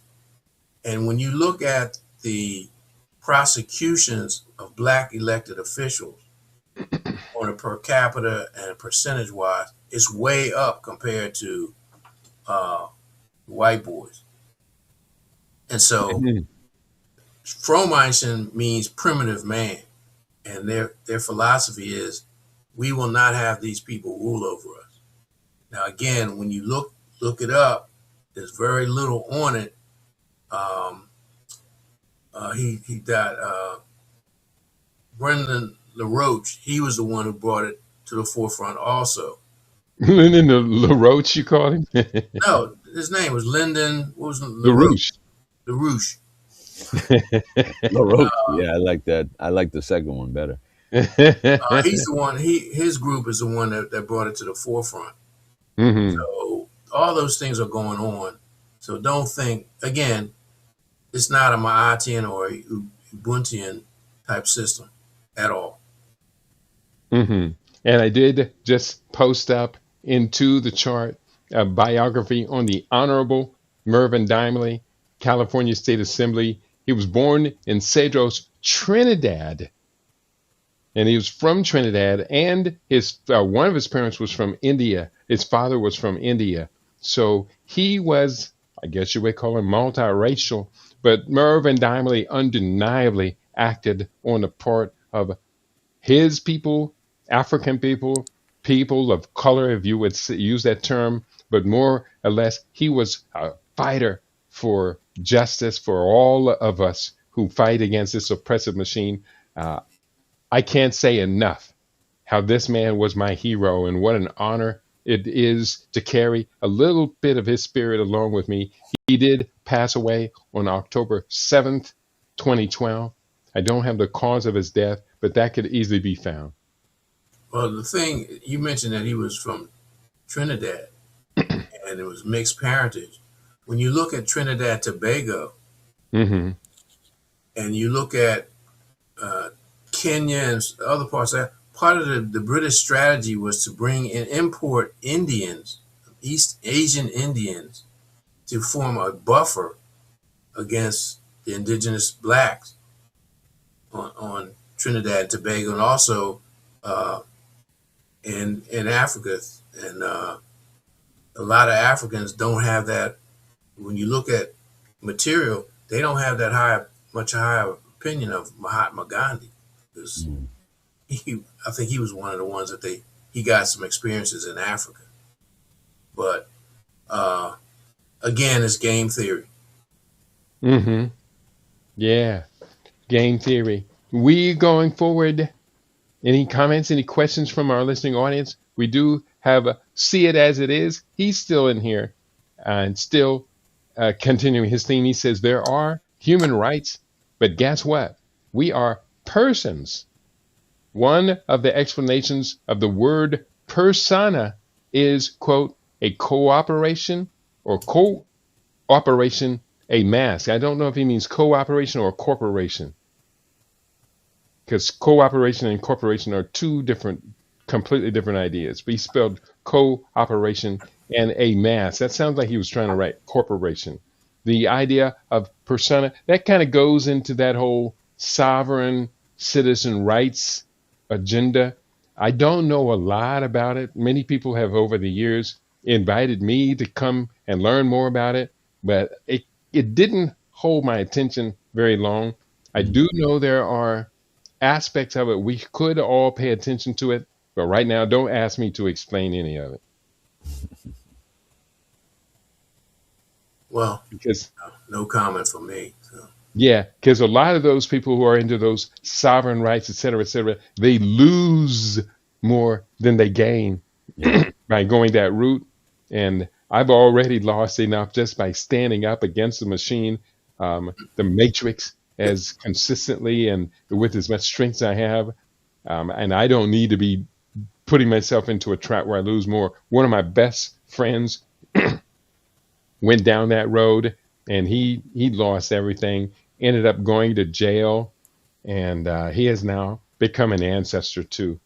I won't mention his name until I'm talking about good things. Then I will always mention my brother Tariq's name. Yeah, I saw like a YouTube compilation of all the people that had essentially been trying to assert their rights and not rolling down their window. People need to understand the police force is not there to be the judge. They're there to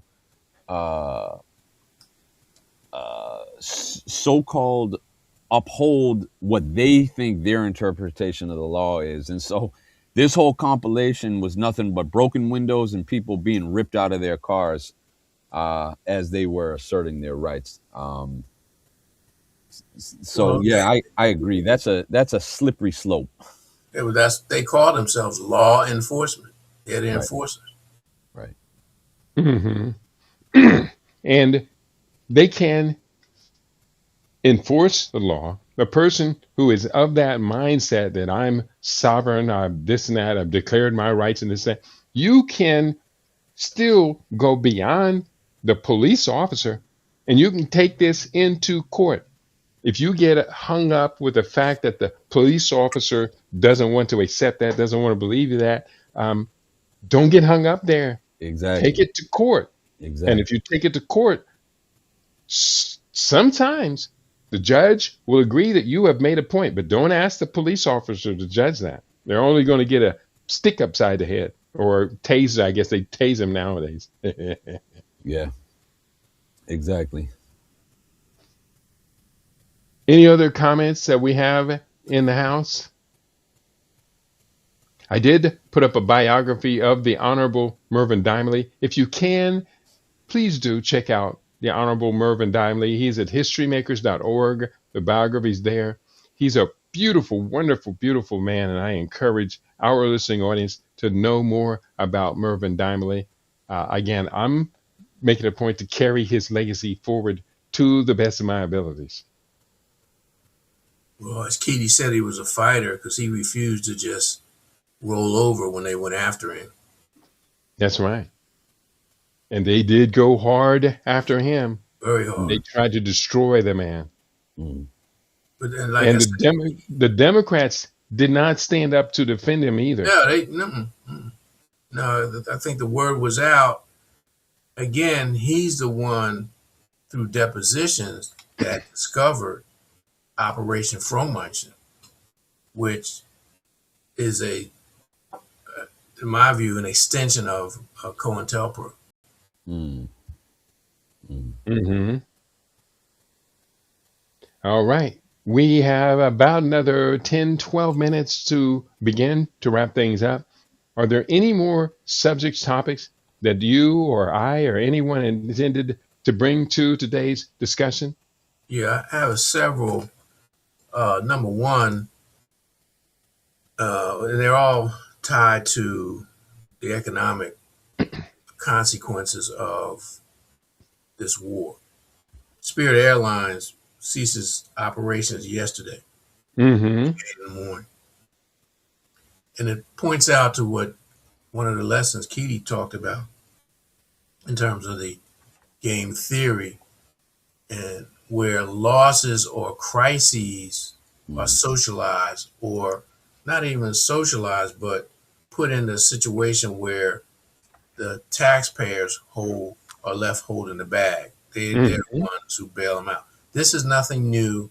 A lot of these deals, like with other countries, were taxpayer backed, meaning they knew, say, for example, that Russia wasn't going to meet their goals in the 50s and in the 60s when they started dealing with them, and the loans that they extended, they knew they were going, or they put into to place that if they defaulted, the taxpayers would take up the slack. So this is they tried to, Spirit tried to do that, and the Congress said no. The other thing is Exeth asked for 1 trillion for defense and mm, war. mm, So juxtapose that with these failing industries, and also U.S. farmers are experiencing diesel, fertilizer price shocks, and bankruptcies are up. Farmer bankruptcies are up 46% year over year, and diesel prices are up 54.4% uh, compared to last year, and 70% of farmers surveyed said that they would be unable to afford fertilizer this year. All this, when you extrapolate all this, you're starting to see the major devastation that this war is going to cause in terms of food shortages, famine. You're going to see limitations in travel because of costs. Inflation is going up.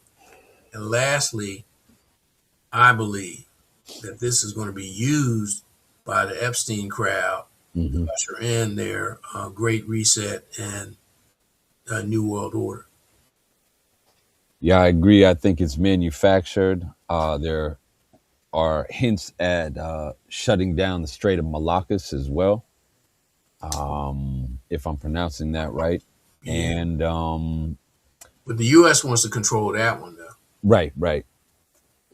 Nevertheless, the Great Reset and that fourth industrial revolution, technocracy, transhumanism, depopulation agenda is definitely tied in.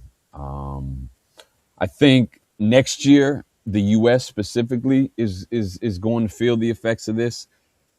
Several of the articles that I read mentioned that a lot of the fertilizer for this year's planting season had already been bought, and so starting in the fall, during the fall planting season, that's when there may be some shortages. So again, I'll urge our people to think about food preparation and making sure you have enough on hand, canned goods and dried legumes and beans and such. But yeah, I think this is definitely manufactured, and I always forget who said it, and you Babas are always kind enough to remind me. But let no crisis go to waste, right? Rahm Emanuel. Mhm. Let me write that. Yeah, Rahm Emanuel. Good memory, Robert Junius. Um, I did look up a couple more tips about or details about the Spirit Airlines crash. They had attempted to stave off their problems by merging with, they attempted to merge with Frontier Airlines as well as with JetBlue Airways. I think it was the Supreme Court or the Department of Justice successfully blocked the merger plans with JetBlue, which Spirit had viewed as a potential lifesaver, and Frontier Airlines proposed a $2.9 billion acquisition of Spirit. That happened in February of 2022. And in January of 2025, they revised that offer at 2.16 billion. So they revised it down. And then that was, Spirit countered with a higher offer, but the Frontier shareholders rejected it. And so as of May 2026, Spirit Airlines is no longer out here competing. I mean, we used to make all kind of jokes about Spirit Airlines. Oh yeah. Uh, when you go to Spirit Airlines, if you want a comfortable seat, carry your own bucket. And so we made all kind of jokes about Spirit Airlines, but doggone it, it sure was nice having an airlines around that you could call within 4 days of a flight and get a good cost of a seat. Yeah, They but are going to be missed. They're leaving a yeah, gap. The they're gonna cost probably be. only going to go up. Yeah, but I'm saying that this is a harbinger of things to come. Mm-hmm. Right now, they're trying to make everything. Oh, okay, we're going to absorb this. We're going to offer discounts. Uh, Right. American and United and some of the other ones are trying. 6 months from now, that's all that stuff is going to be gone. Mm. What this is designed to do is to limit the mobility, especially of Americans. And you're going to see it because it's going to become, the prices are going to become prohibitive. Now, there are a lot of people who will adapt, just like we're adapting to the gasoline prices for our cars. Mm-hmm. This is also going to be used to revive the electric vehicle markets because they were tanking. Now, Right. all of a sudden, this is being presented as a viable option.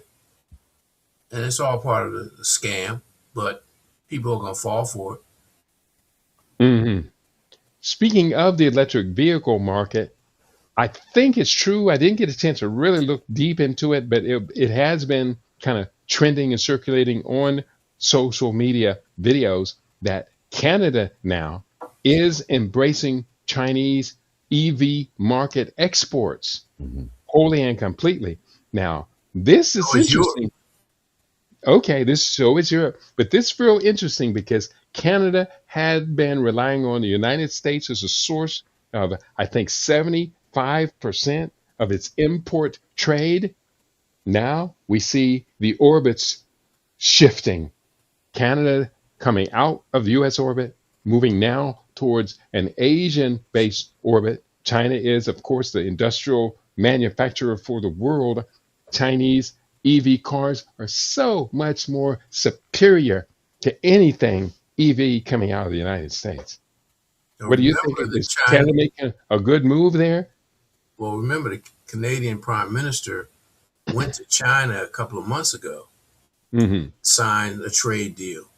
Mm-hmm. Keep in mind, this is happening in the midst of what some people are saying is a fortification of the Western Hemisphere by the United States, where they want to control that and be able to make it more autonomous and self-contained, so they can effectively deal with the rise of China and some of these other powers. But that's going to be problematic because you have your trading partner making big major deals with China. Hmm. And I maintain a lot of what we're seeing, the powers who shouldn't be are taking advantage of Trump's, what I call Wile E. Coyote moments. His trade wars, his tariffs. That's why a lot of the Europeans aren't jumping on board with his request for support for the war and some of these other things, in my opinion. And Hmm. so it's being used by the powers that be, again, game theory, or I call them the powers who shouldn't be, Hmm. who get their objectives and their goals accomplished, which is the Great Reset. Hmm. Now, these developments occur just as there is a joint construction project right on the Detroit Windsor border, a huge bridge that is just opening. I think it's about to open, carrying, I think, as much as 6 lanes of traffic each way from United States and Canada, between the United States and Canada. It's a lot of bridge. It's beautiful bridge when you look at it.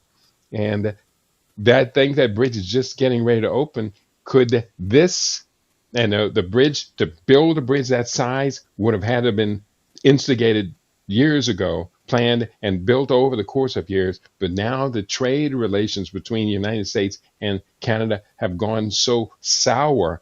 Could it be that bridge is going to be used by American citizens to escape and go to a place where it's cold in the winter?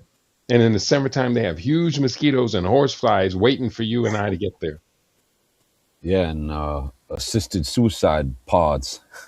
Yeah, yeah. I'm surprised that it's already being proposed in England. It has been embraced in Canada. I'm surprised that the United States hasn't gotten it, because usually the Five Eyes group, Right, they all go along with the same thing. right. So Of course. somewhere in the background, amidst all this other stuff, I'm sure it's been being proposed. Yeah, Uh-huh. yeah. I think certain states. Okay. We're almost out of time. We're going to have to begin to wrap things up for today. Um, I want to say before I leave, I'm going to invite people to join our class on game theory. It's the most powerful language, that transcendent language. It's a language of action. It's the most powerful thing I've ever known about. And I'm inviting everybody, come and help us do this discovery. Help me learn. You are helping me to do the stuff that I have to do to teach the course. But if we don't have people participating in the course, and of course, we're asking for a $20 donation for each class, whether people do that or not, I wish they would, but maybe they don't. But we still need the people to be studying it. Yeah, no, it's a good source of information. I mailed you a check. I mailed it Thursday, so you should probably get it Monday or Tuesday. Thank you, Barbara. This weekend I'll be out of town, so I won't be on. Did you see the video from the last class? I did post it right up. No, I didn't see you talking about this that 2 days ago. Yeah, that's right. So No, this I didn't past see that. Friday. No, I didn't see Yeah, that. it was a wonderful class. I got to say, it was a really exciting class. It is growing, and so we do see more members showing up for that. But still, when we're talking about, if you could learn a language by which you could get unlimited power, it would require more than just the language, but at least the language puts you on course of that. How much would you pay to learn that language? Well, I Priceless. know there are universities that are teaching the course. It's thousands of dollars. Uh, Tens of thousands of dollars. Yeah. So we have the opportunity to do it, but the will and the opportunity are not aligning. Well, but you also have Willpower's to, here, and the opportunity's here. We got to strive to get to the opportunity. and also the awareness. I mean, we're in a situation where we don't pay that much attention. We see it.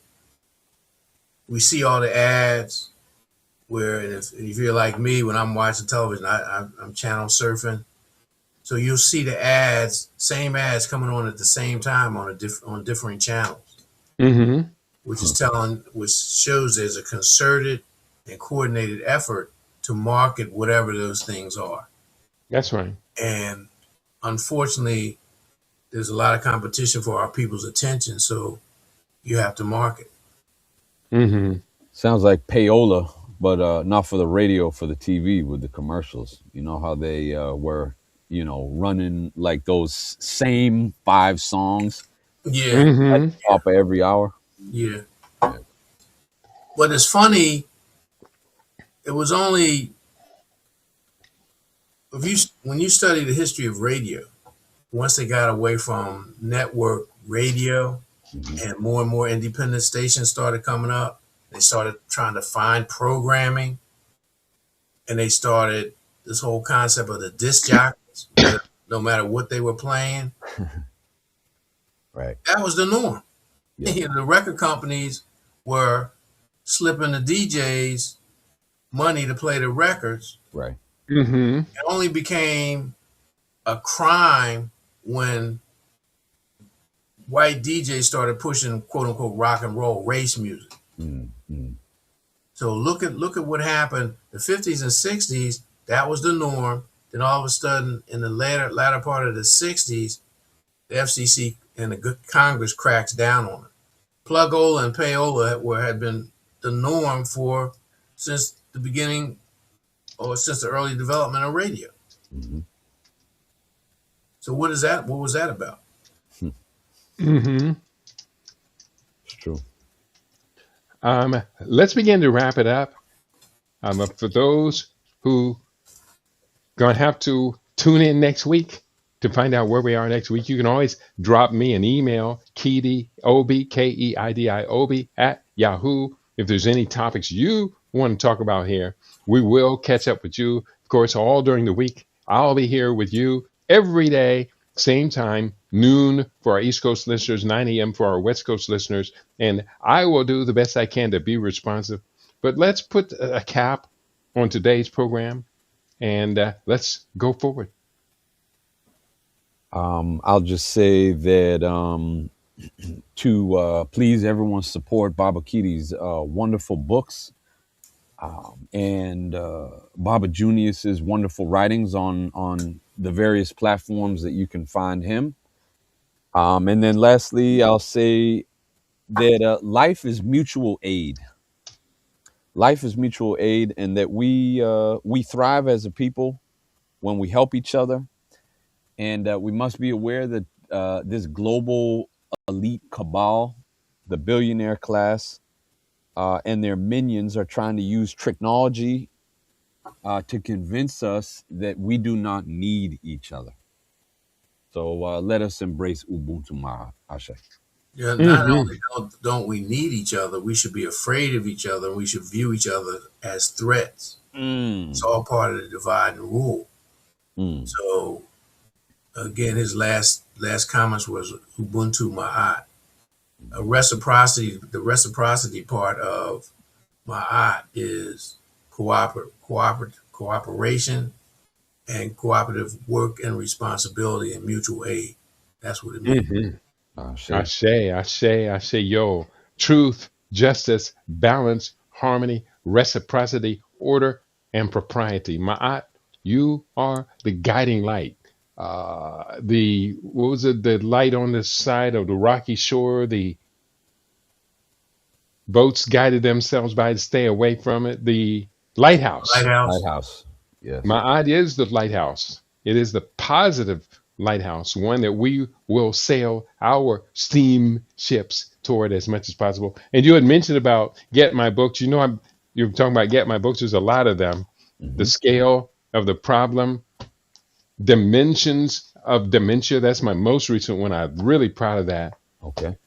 Steam ships, science, evolved arts, spirituality, and health fuel innovation and sustainability. We expanded that STEM acronym. STEM cell revolution. This one here was really came out of the gates running gangbusters, Mm. but people's attention span drops after a while. Biocolonialism. I think both of you brothers have this one. Correct me if I'm wrong. Mhm. No, I don't have that one, but I'm gonna be placing a sizable order with you very soon, Baba. Well, This week. I'll make sure I drop this one in the mail for you. So if you don't order it, it's going to be in there anyway. I Very say powerful. thank you, Um, Baba. then, of course, Miracle on 2 Feet. I've had a couple of friends pass in the last less than a month. And then we have to talk about the strokes that are going on that are devastating our Mm. people. The strokes are devastating. And then this book, which I loved it because it allowed me to put the conscious Rasta back into my dialogue, the conscious roots, Hmm. growth, heritage, and the biology of being. Hmm. That phrase, the biology of being, is very significant. So we got a lot of books. We are up at the consciousrastapress.com. I put up the link for those of you, if you buy the book Disaster Preparedness for World Wars 5 and 6, buy that book and I'll make sure you are enrolled in the class. So do get the book, support the work that I do, support your liberation through epistemology, the acquisition of knowledge, the pursuit of knowledge.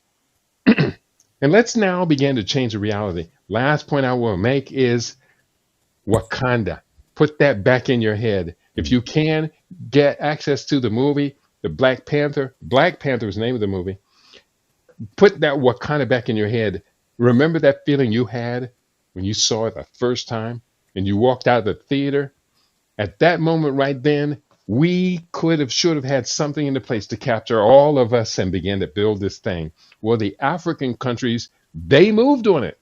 A number of African countries set aside land for us to come and build this. So we have evidence of this.